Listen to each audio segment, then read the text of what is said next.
Welcome to the first of our GSL Global Goals webinars. I'm Jess. And I'm Alice. Welcome. We're really excited to have you here.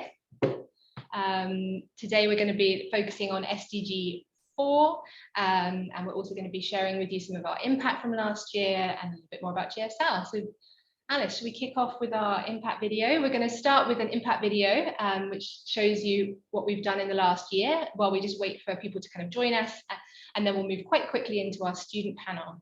Okie doke, let's go.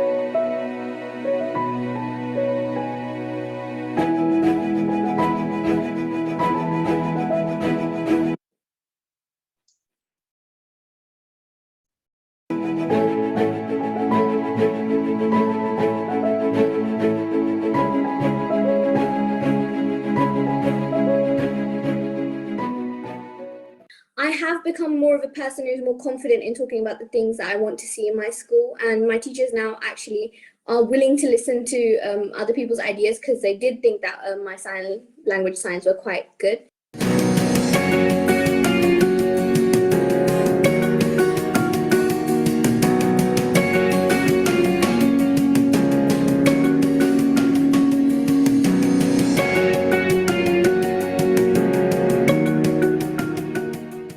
The youth needs to be heard because obviously we're the future generations and we're going to be living on this planet for most of the time. And not only that, we are going to be making decisions for ourselves in the future. So it is extremely important for policymakers, governments, and investors, business owners to all pay attention to all sorts of generations.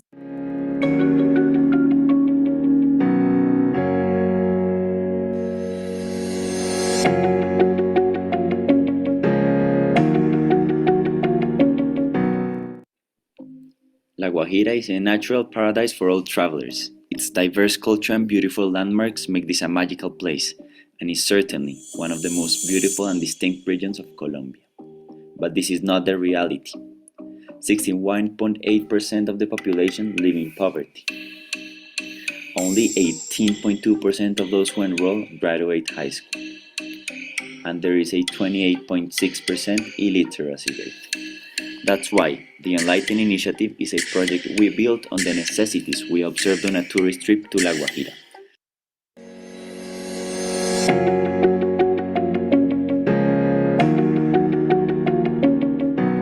This all started around last summer when a good friend of mine tried to commit suicide before my eyes. It was really hard for me to take, and made me realize that society doesn't pay nearly enough attention to the mental health of teenagers as they should. This is why I invited my fellow group members and decided to start Mental Health Notebook together with the aim of improving the mental health of teenagers.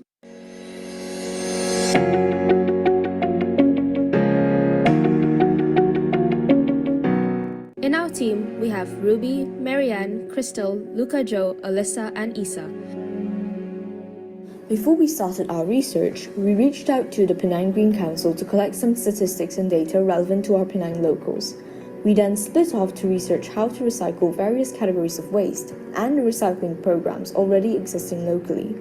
We did this by not only researching online, but also contacting different organizations and companies.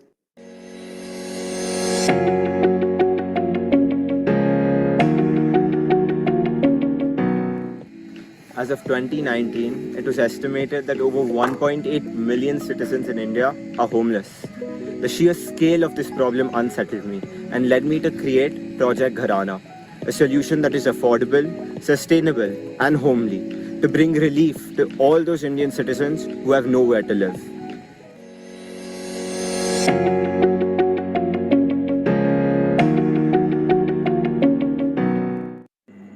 Hello, my name is Antonio Cambire and I'm the president of the CAS project CMath. I participated in the Canada-USA Math Camp back in 2020. There, I attended wonderful mathematical lessons taught by incredible mentors. However, one thing stood out to me. While all the continents were heavily represented, I was one of the only African in the cohort and one of the few Black people. So I started wondering why the situation was how it is and talked extensively with some friends about the issue. Indeed, we noticed that mathematics was a subject frowned upon by students in my country, Burkina Faso, while also being one of the key elements of a quality STEM education and to building a strong scientific community that would help in developing the country.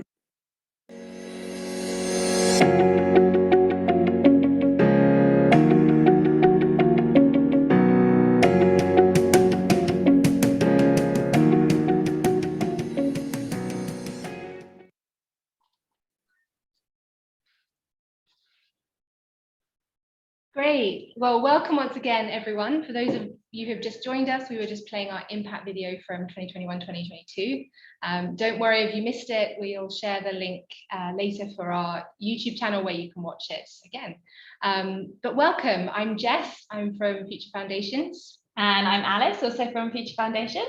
And we're really excited to be with you here at our first webinar of our special Global Goals Week webinar series.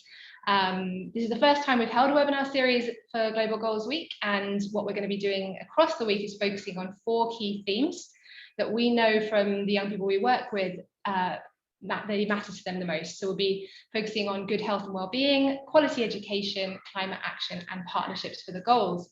And you've joined today for SDG 4 quality education. And the main focus of today's webinar will be hearing from our student panel, who we're really excited for you to hear from. They're CMath, our winners of last year's competition. Can I just ask, from a safeguarding point of view, since young people are going to be presenting, please don't take any photos or screenshots. We are recording the webinar and it will be shared on social media channels later, so you'll be able to see it later.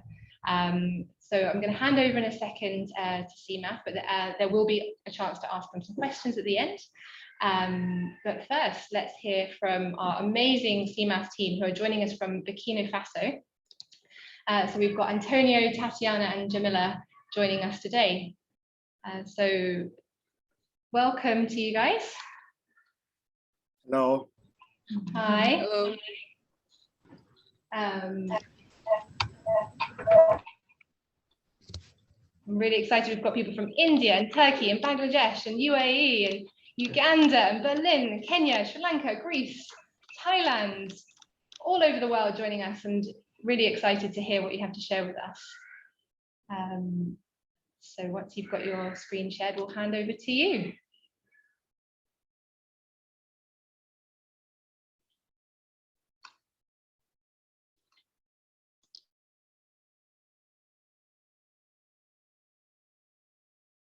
I forgot to unmute myself. That's like the basic mistake. All right, so I hope you guys are seeing my screen share. Yeah, so I'm just gonna jump right ahead to the presentation. So hello everybody, my name is Antonio Cpd, and as you saw in the video earlier, I'm the president of CMath, Communauté Mathématique, which means math community. And we're really excited to present to you about our project and its relation to SDG 4 quality education with 2 of my teammates, Jamila Barry and Tatiana Nikema. I'm now going to let them introduce themselves. Hey.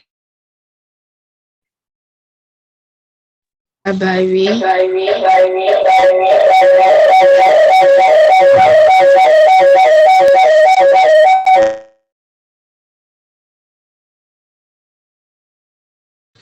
Okay, I'm the secretary of CMath. Jamila, I think there's a problem with the echo. Can like Tatiana turn off her mic while you're talking? Is that... I have my mic off. Oh, so maybe it's the audio.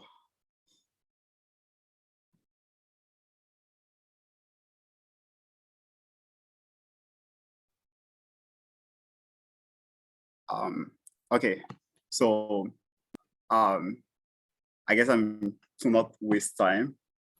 I'm just gonna tell their role in CMath, and afterwards they can present themselves however they like. Okay, are you back on, Tatiana? Yes, I can go ahead. Okay. So my name is Tatiana. I'm the official treasurer and social media coordinator of CMath.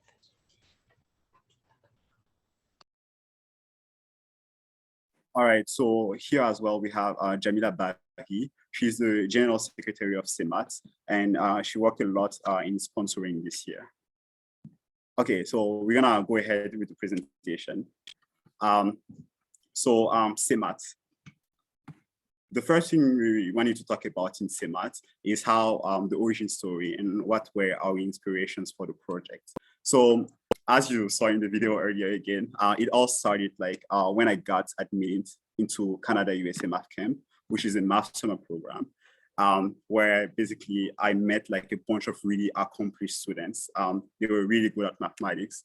And there basically, I noticed that I was basically the only African person in the cohort, and I was also the only Black person. And it all made me think a lot about why there was such like a lack of representation of African countries in mathematics into those kind of opportunities.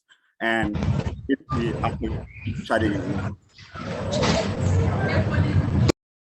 after chatting a lot with students in this camp, I realized that like one of the reasons why they were studying mathematics is that they started like early on working in math competitions.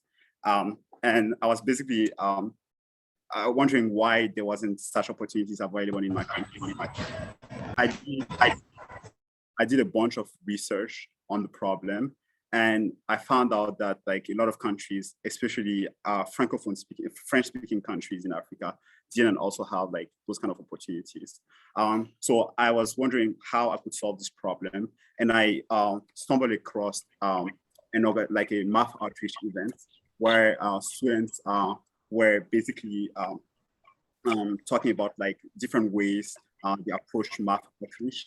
And there was this specific student that basically organized a bunch of like a very big tutoring organization where like a lot of people could come and have like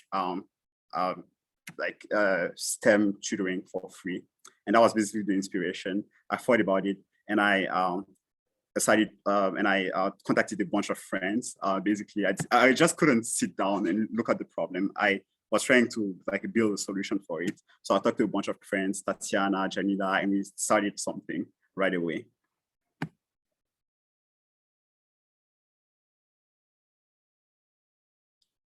So, Okay, the CMath team is a group of young people. It is a recognized association. We have a board, regular members, etc. A wide variety of abilities were required to make the project successful. Leadership, which includes strategic thinking, planning, people management, communication, convey ideas and information, design, which is taking care of posture. It should be noted that in these pictures, we are not complete. We only have the core members of CMath. There are still more than 10 people working with us, such as parents, students, and yeah. Yeah. So basically, you have like a bunch of people from like all over the country helping us. It's a lot. Okay, so now I'm going to talk about the journey of CMath from the creation to basically how we achieved the impact that we did achieve. And so basically after contacting those friends and like thinking about the problem that we're trying to solve, the first thing I was like, our first activity, like we just like wanted to do something, like get something out in the world and see how it went. So the first thing we did was create a bunch of math clubs where we would send preparation materials, do workshop, and students like prepare like in their clubs at school. And that was basically the first activity that we did. It did not really go as well as planned, but it was like a good experience for the future because we learned how to interact, like how to lead projects that involve like other people and not just us. So after doing that, we started like expanding our goals. We went from wanting to create like a math club to creating a small competition between those clubs. And then afterwards, we expanded this small competition to like a competition in the whole city. At that point, we started talking to the Ministry of Education on how they could help us to even have like more impact. And like after talking to a lot of sponsors as well, we started like our goals just grew, and now we wanted to organize a national competition between multiple cities in the country. And now I'm going to talk about a bit about the challenges that we faced during this process. And basically, one of the very first challenge was the logistics of the whole thing, because creating something in the whole country, like in so many cities, is not easy at all. You need to learn a lot of skills that we necessarily didn't have at that time. And you also have to manage a lot of people from have great communication skills and have a team that have like a lot of skills related to all of the things that you needed to do. That was really tough. Also, like you needed to have like a team that was motivated into making everything, because like the time wasn't green, like wasn't beautiful all the time. There were definitely some bad times, and it was easy to just let yourself fall down, say we'll never achieve this. But having motivation was also one of the key things that we needed to have. The second main problem was basically sponsoring. How do you get funded for such a project, especially since it's your first year running? It was really hard. We're all teenagers, so we basically betted on the number game. We tried to reach as many companies as possible, as many people as possible, and we pitched the project to so many people, and at some point, some people accepted, and here we are. We created the thing.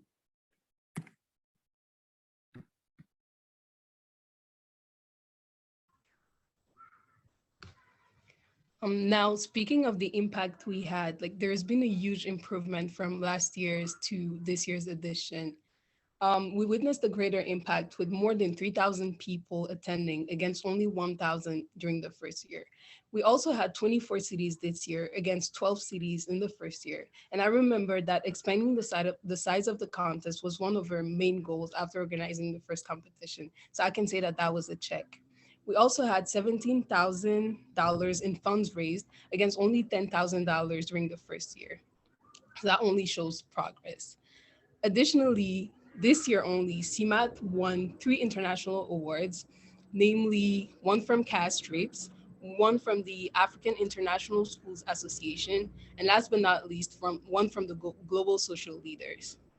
We did not only improve in terms of the size of the competition, we also made efforts to create a website to provide French-speaking students access to Olympiad materials, which were mainly in English. So we translated the material and we put them all in a website so that they can have access to it and practice for the competition.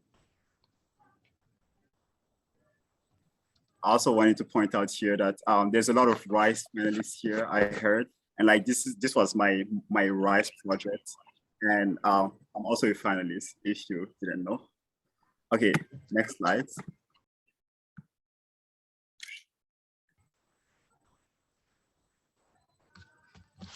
So CMath is not like only about organizing a math competition. It's also about achieving our goal of providing people with better education sense in general. So that's what the award ceremony is about. It's about, it happens at the end of each competition. So each year it happens at the end of the 2 rounds of Olympiads. And it's basically the opportunity for us to grant high achieving students with prizes such as university scholarships, technology devices, books, all oriented towards supporting their education and granting them access to better opportunities.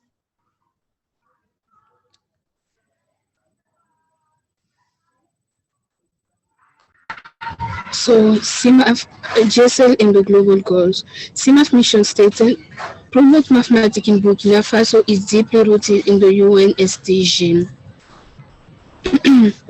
CMath is a service learning at ISO a CAS project for IB students, CAS creativity, activity, and service. Goal 4 of the Agenda for Sustainable Development is to provide inclusive and equitable quality education and to encourage opportunities for lifelong learning for all. The CMath work to help to reduce inequalities and to reach gender equality. GSA Global Goals Competition. The mission statement of the GSL, which is to inspire young people to achieve their full potential, is the same as ours. Indeed, as I said above, the CMath work to develop and help to achieve everyone's potential.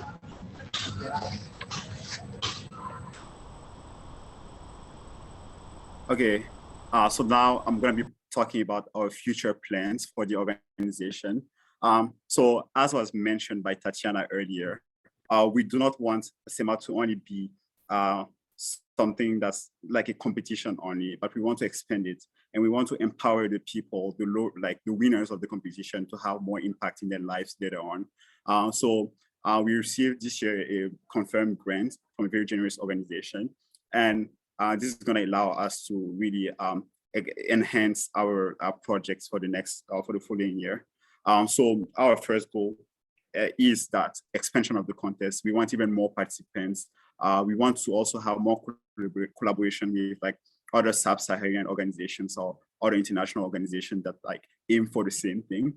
Our second goal is to work on better gender representation in mathematics. That's something that's really dear to our heart, because like if you saw the pictures of the core team of CMath, like 5 out of 6 of them are females, but we noticed that there was a lack of representation of female students in the competition, and we really want to think about the problem and try to address it in the following year. Our third goal for the year is to send the first cohort of students of the country to the International Mathematics Olympiad. That's something that I'm particularly really excited about, and I think a lot of people would benefit in. And to prepare those students for the IMO, we want to organize also a small math summer program for the preparation to Olympiads, and also like to have workshops during this summer program on career choices and how basically they can have more impact in their life. And also we can talk about college application during the camp. This is basically the first math camp for African students, and we're really excited to be working on it in the future. Yes, so yeah, thank you. We finished this presentation and we will take questions now.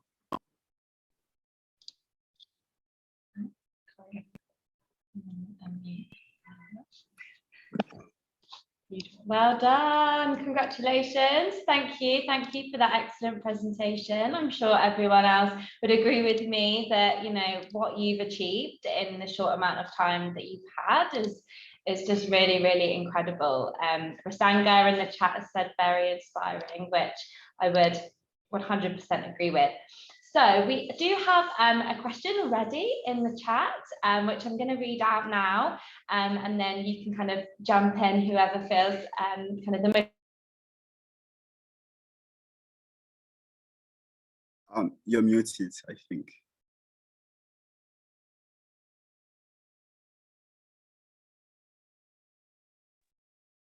There we go. Sorry, can you hear me? Oh.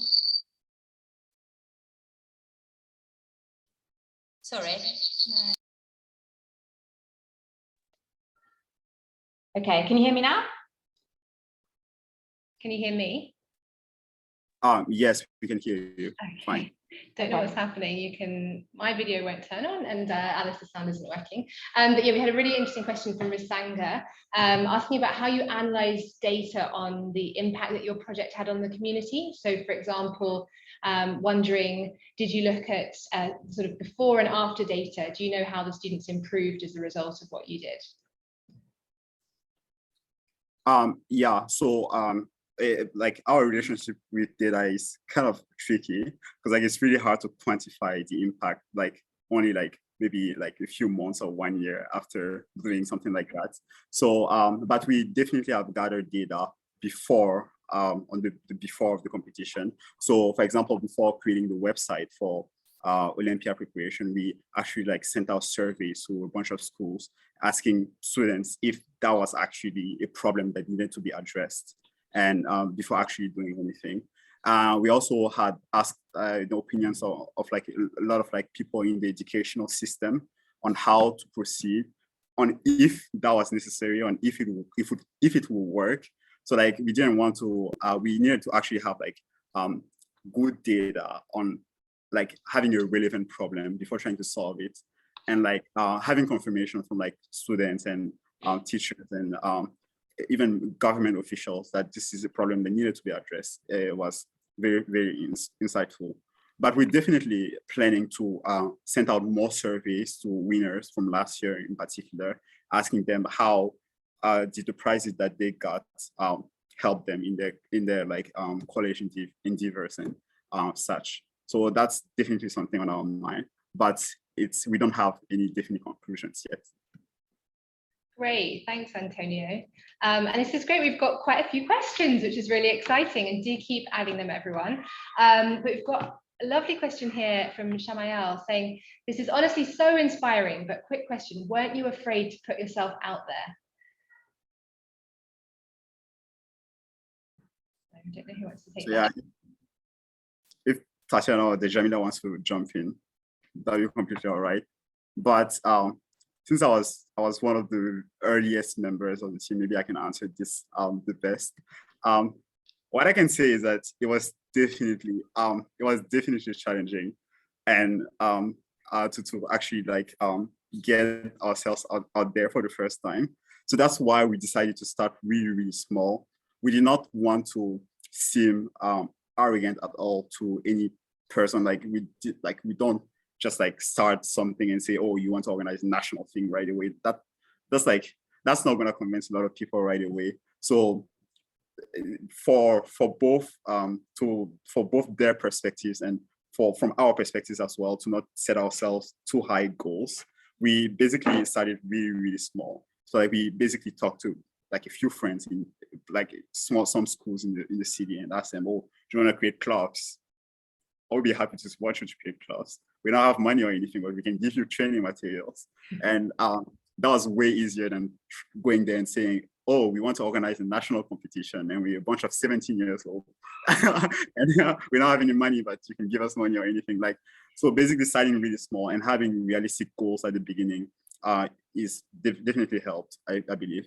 So yeah, definitely we're very afraid to get ourselves out there, but it gets better as you go, and as you have like evidence from the past to back up your work. And yeah. Thanks, Antonio. I think it's so right. Start small. Don't be afraid. Just give it a go. And actually, it's about what you learn, isn't it? And not everything will go right.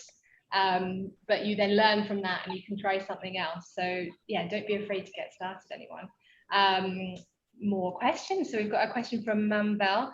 So do you design individual courses around mathematics, so in things like algebra and geometry, or is this only designed for Olympiad preparation? It seems like all the questions are addressed to me because mathematics that's also one of my main contributions to the project. So I'm not sure Tatiana, she's a treasurer, could answer that, or Shahida. But well, okay. So about mathematics, so for the clubs, we basically are sending like so those are really short materials that we send and that are addressing specific contents that are not seen in the standard curriculum of mathematics in high school in my country. So and that are seen in Olympiads, for example. To send, for example, some specific thing in algebra or something, and have them practice with like a bunch of practice problems. And that's how we went for the clubs. So we're not designing like courses in such, but yeah, we're providing the materials. And for the website is basically there to gather materials that is already existing in English and translate it to French, because we noticed that there was a lack of availability of those materials in French. In terms of courses as well, for the summer program that we're trying to organize for the next year, those are definitely going to be like more more courses, course-like, if you know what I mean. And really excited about it. Great. Thanks, Antonio. So this might be one for Tatiana, for your treasurer, because we've got a question about sustainability. And so, yeah, we've got a question. How is this program going to be a sustainable one? And especially once you guys get busy, as once you get into university and with life in university, who's going to keep the program running? So Tatiana, maybe you could share any thoughts on that. Yeah, sure. This is indeed a great question because we're actually considering it right now, because like in a year, Antonia and I will be gone and we have to think about who's really gonna take on CMath. But like at the same time, we're a very big group, like we have many, many members. And I believe that we could start with, most of them are learning currently by watching us, participating in activities with us. So like, I feel like that's not gonna be an issue. There's certainly going to be somebody, once we've decided, that's going to be able to run the program while we're gone. Okay, so it's about, yeah, that sustainability planning, finding people who are as excited by this as you. Amazing. And we've got another question from Risanga. I don't know, Jamila, maybe you'd like to answer this one. They're saying, you've grown so much and gained many experiences, but what advice would you give yourself if you were able to advise your beginner self? What would you change?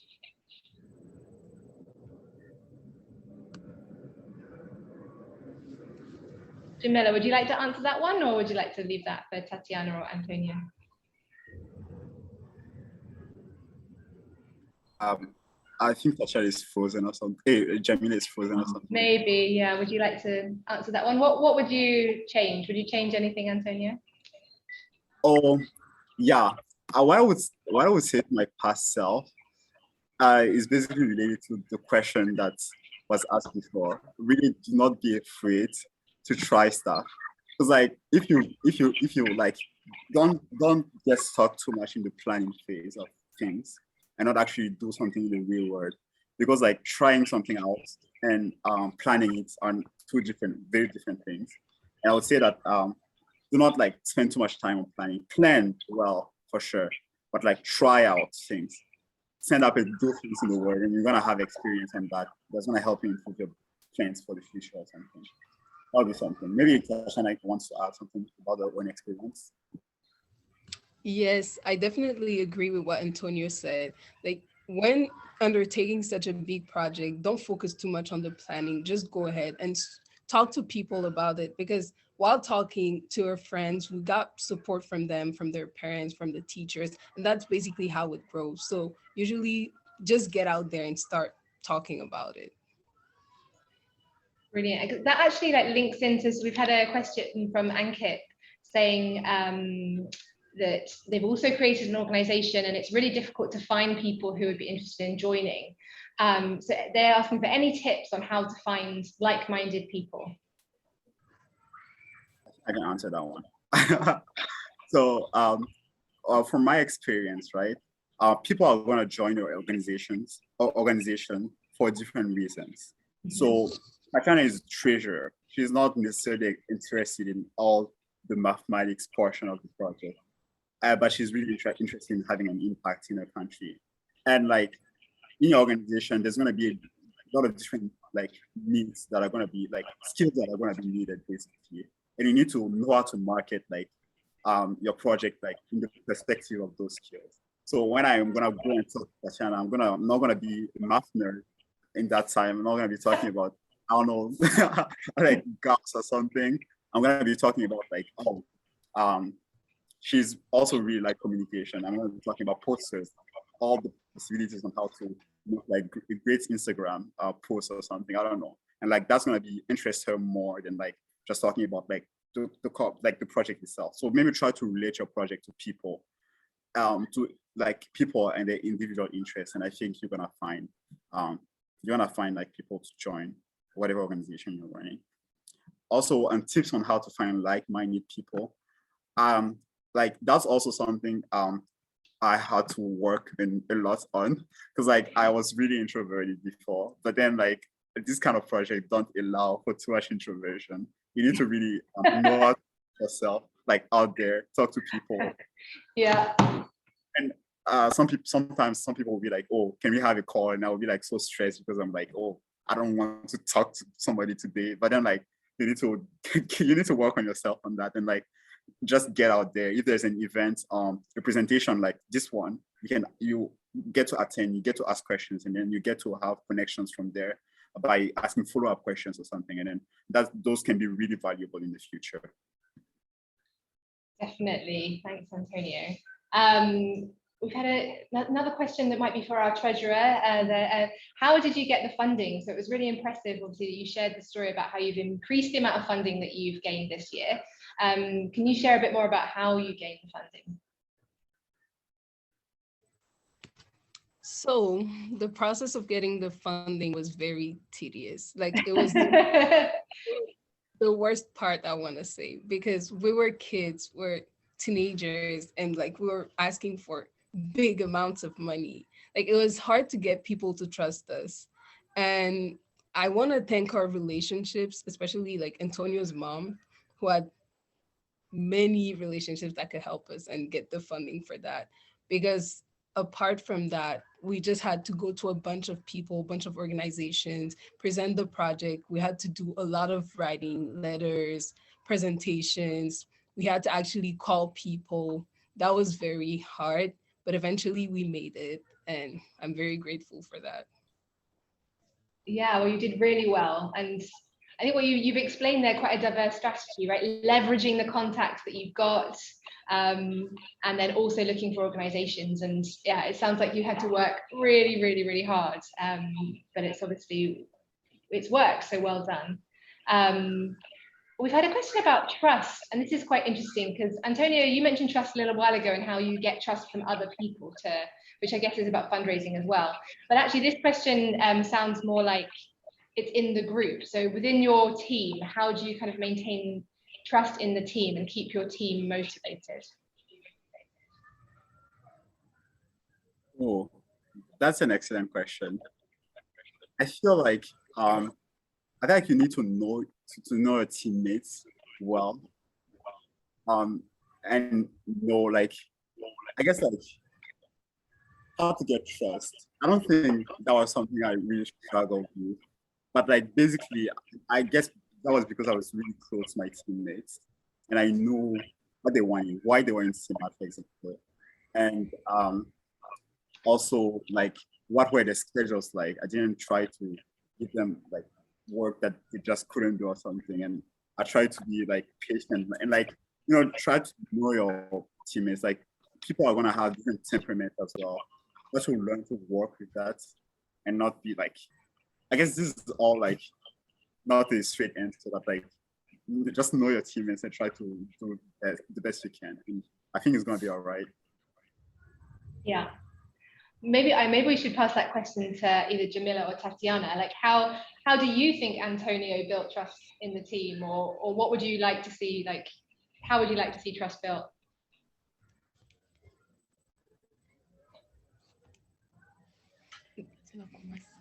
Honestly, I believe that he didn't really have to build that trust because that trust was already there when we built the group.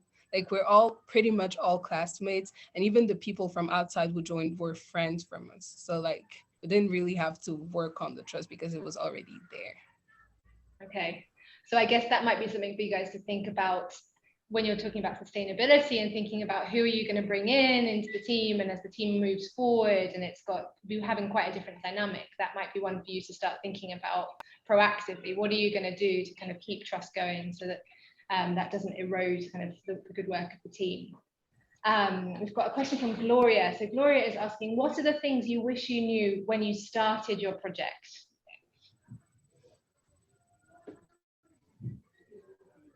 Like, I guess I can answer. Well, okay. That's a very interesting question. I feel like one thing I feel like I should have known is to basically believe in myself and like believe in the organization. It's like it's really stressful at the beginning to like ask the first question as to get yourself out there. But like, I don't know, like I feel like currently I have like a very different mindset than I had before. And that like I'm not too much worried about like are things gonna work? Like I don't know. I'm just like, oh, this sounds like a great plan and we could work on it. And like I'm not too much worried about like, oh, like what are these people gonna think or something. Like I feel like that's like a shifting mindset that I have like between like this time. And I feel like that's the main thing I will try to change. I'm not sure if I'm answering the question here, but yeah, basically trying to believe in yourself and to get out there, right? Yeah. Yeah, but you did it. So you did get out there, even if you didn't believe in yourself. I guess by getting out there, you've shown yourself that you can do it, haven't you? And look what you've achieved, you know, the winner of the GSL Global Course Competition this year. I mean, it's amazing. Really amazing. But Tatiana and Jamila, do you have anything to add there? Is there anything that you wish that you'd known when you first got involved with the project?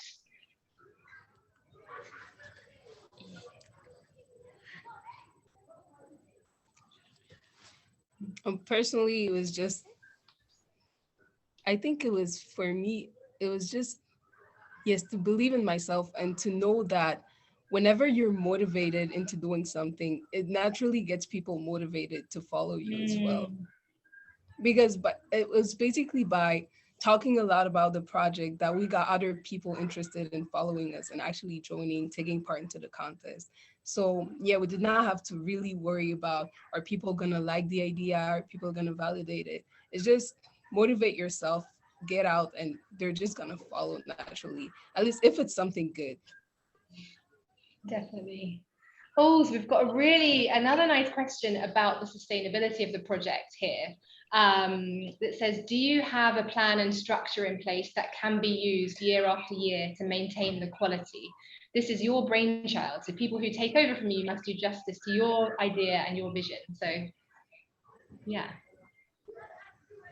Yeah, I feel like that's really related to the question about sustainability and what we're planning for the future. So that's something we're really experimenting on this year in particular, because I the president, I'm gonna be leaving, and I'm pretty sure I'm not just gonna like end all contacts with CMath or anything. I'm gonna stay really involved and to make sure that things go well. And we're really experimenting this year. So this is really a trying time for us. We're trying to see like trying different structures. That's one of our goals for the year, trying different structures, see how this structure that will follow year to year can be created. And yeah, I do not have any specific answer for that right now, but it's really being thought through.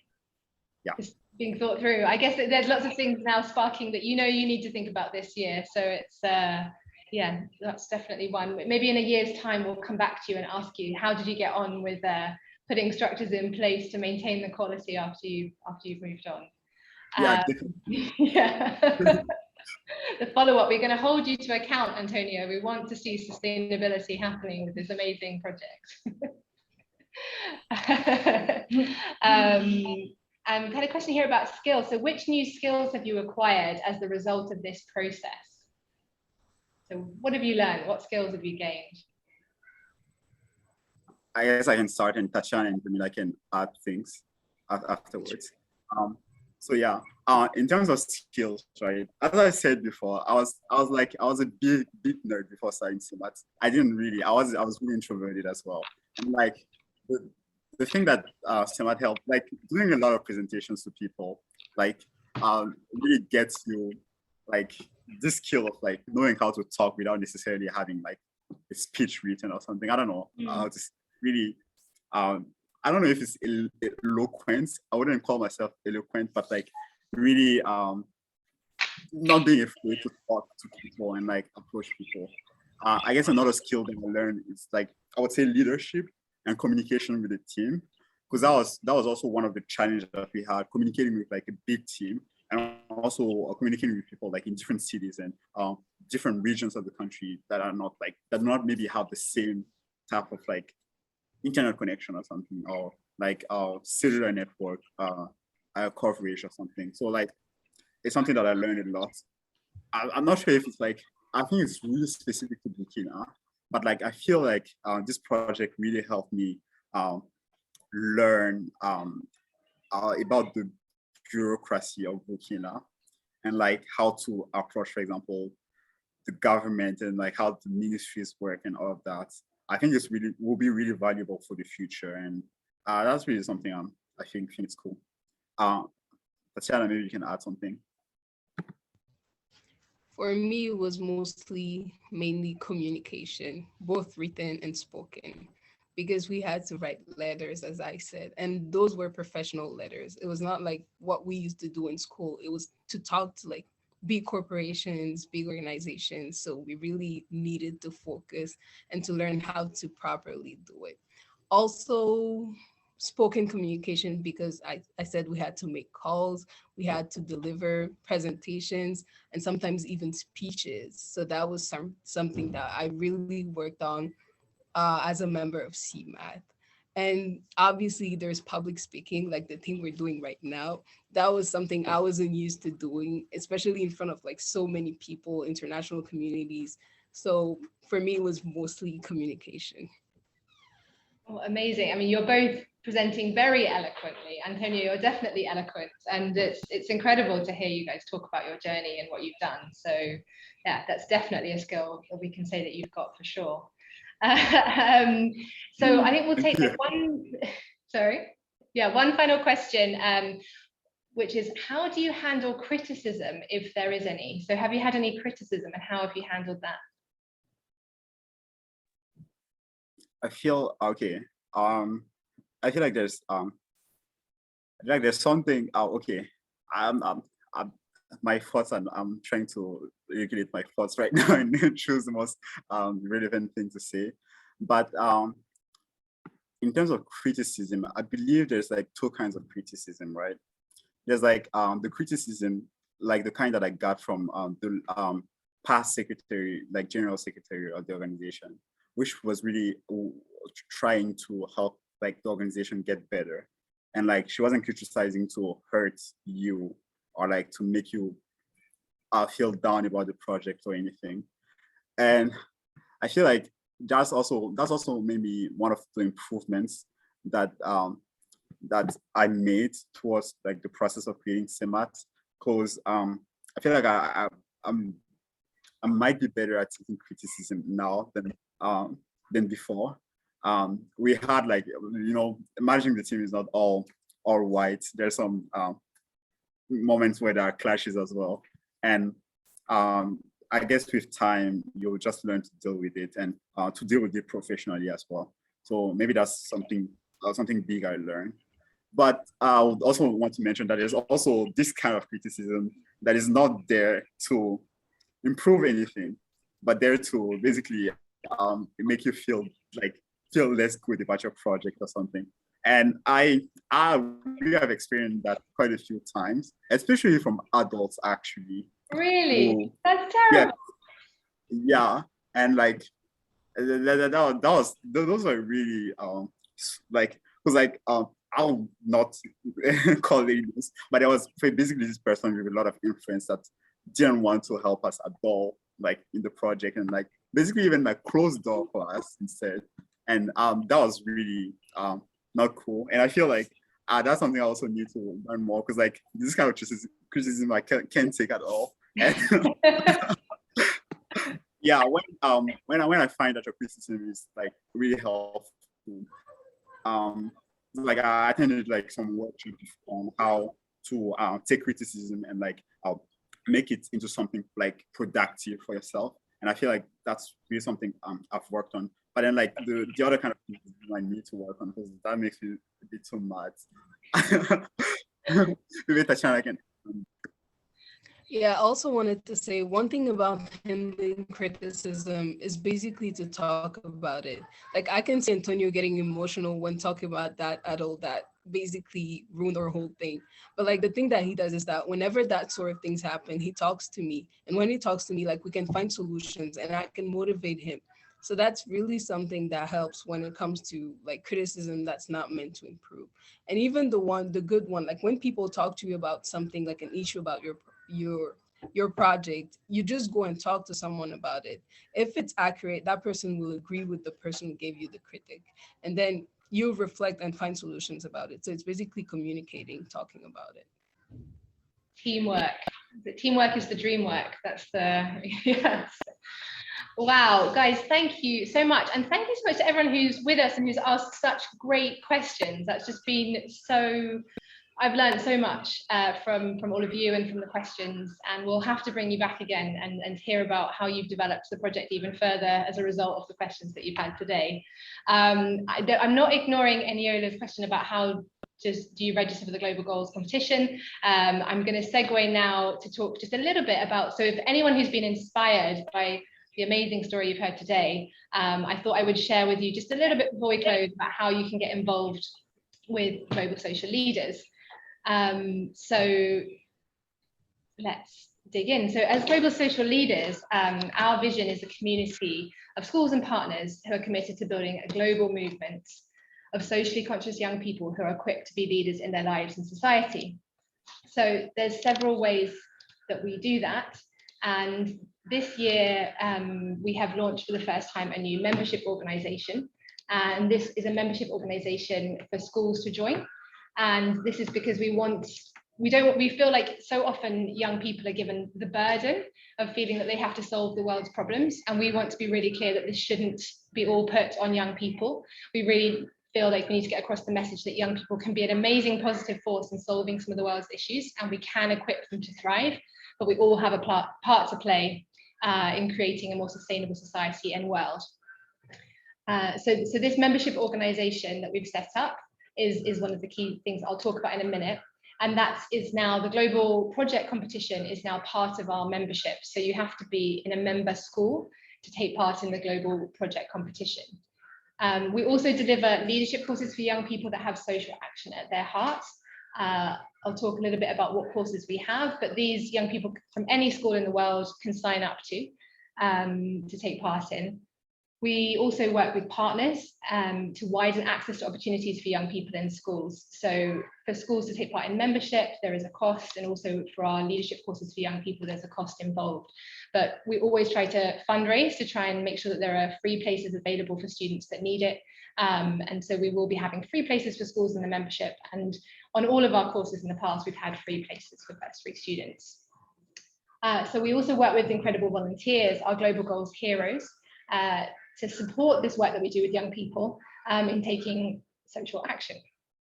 So the membership I'll just talk about really, really briefly, because this is just launched this year. And there's 5 key elements to the membership that are really important. So head teacher engagement. So head teachers sign the school up to be members, and they are then supported. They then provide support within the school to teachers and students who want to take social action. We will then be providing those head teachers with opportunities to connect with each other, and including it online at the Leadership for Greater Good conference next June. As part of the membership offer, we're introducing this year Lead Teacher Cpd. So something we've learned from the work that we've done in the past is that actually teachers need quite a lot of support and training in how to support students in social action. Teachers will be specialists in the subject they teach, but they often have not taken social action themselves. So actually they need some support in order to be able to give students the right advice and guidance. The global competition. So this is now part of the membership. And one of the things we learned is that a lot of young people need more support. So as well as having training for lead teachers, we're providing training to team leaders as part of the new membership.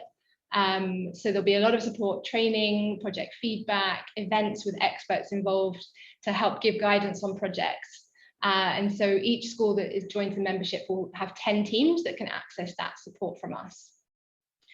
The additional opportunities, so membership schools get access to discounts on our other courses and other events, and we'll be inviting member schools to take part in panel events like this. And then the fifth part of our membership is really around that whole school community engagement and impact. And so that's at two levels. So we are engaging with kind of the wider community and partners to kind of bring extra benefits to the two schools that take part. And also we encourage schools and young people to engage their community as well. I can see some questions popping up. Please do keep adding questions in the chat. I will take questions in a second. So that's the core elements of our membership. The courses that we have, so we have been running an online Catalyst course for young people since the COVID lockdown, and several thousand young people have taken part in this course since then, and each one of those young people has completed a social action project as a result. And we've had many partners that have supported that, including RISE. I know we've got some RISE young people here today, so RISE has kind of sponsored students to take part from all over the world in our Catalyst courses. And we're running more Catalyst courses this year, including in October. And we've introduced two new courses this year. So one is our Accelerator course, which is for young people who've already taken part in a Catalyst course. And this will support those young people to kind of further develop their leadership and project management skills and to deepen the impact of the work they're doing. And then our Activate course. So one of the feedbacks we had from young people last year is that who took part in a Catalyst course is that instead of doing a project just on their own, they really want to collaborate globally with young people on something. So we've created a new Activate course, which provides a platform for young people from around the world to collectively co-design and collaboratively deliver a digital campaign. So we're going to be running 3 of those over the course of the next year. And the first is going to be focused on climate action and will take place alongside COP27, which is the UN climate conference. In February, we'll have a course focused on quality education, and next August will be a course focused on good health and well-being. So on our website is a full list of course dates. I think Alice will try and put in the chat here the link to that so you can see them. And young people can sign up directly to these courses, and schools can also block book places for their students. I've seen some questions pop up around costs, and so there is a cost to the courses, but on every course we've had in the past, we've always had bursary places. So if you're listening today and you'd like a place but you would need a bursary, please do get in touch. We can't promise anything, but we can put you on a waiting list, and if we get support to fund that, then we will provide it. So in terms of courses for teachers, I'm seeing that. So as part of the membership offer, there's the Teacher Cpd. At the moment, we don't have a separate course for teachers, but it is something that we're going to be developing this year. So watch this space. There will be a separate teacher course as well coming. It's under development. So how else can you get involved? So as we've talked about partnerships, and one of the key ways that we have of providing bursaries, either for school members or for young people on courses, is through amazing sponsors. So we've had funding in the past from Innovate, from RISE, from Wellington College. And so we really encourage, if if there's anyone listening who perhaps would like to sponsor places, I can see from the chat there's lots of young people in schools who would be keen to have that support. And so there's several different ways that people can sponsor around themes, which we've been talking about: climate action, health and well-being, and education, or they can fund places either in a particular country or in a particular region. And we also do encourage companies to support employee volunteering. So we have had partners that have provided time for their staff to volunteer as heroes for us, providing feedback to young people. And heroes, so if you're listening, are you a hero? So we have heroes, hundreds of heroes every year that support us, rather support the young people that we work with.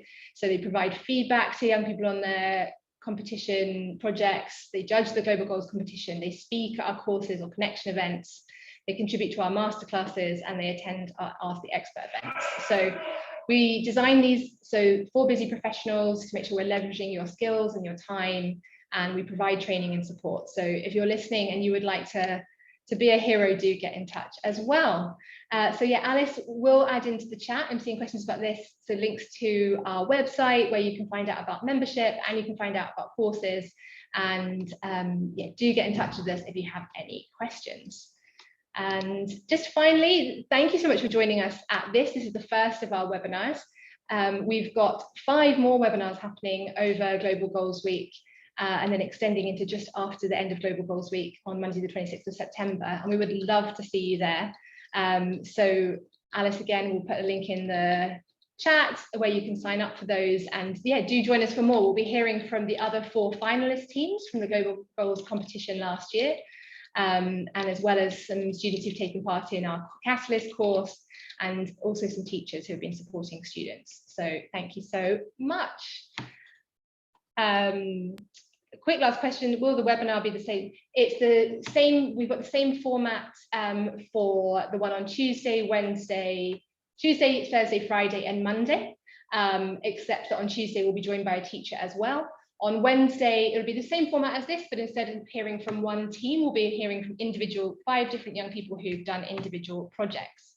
So loads of amazing, inspiring people to hear from on our webinars, and we hope to see you there. But have an amazing weekend, everyone, and thank you so much for joining us. Thank you. Bye.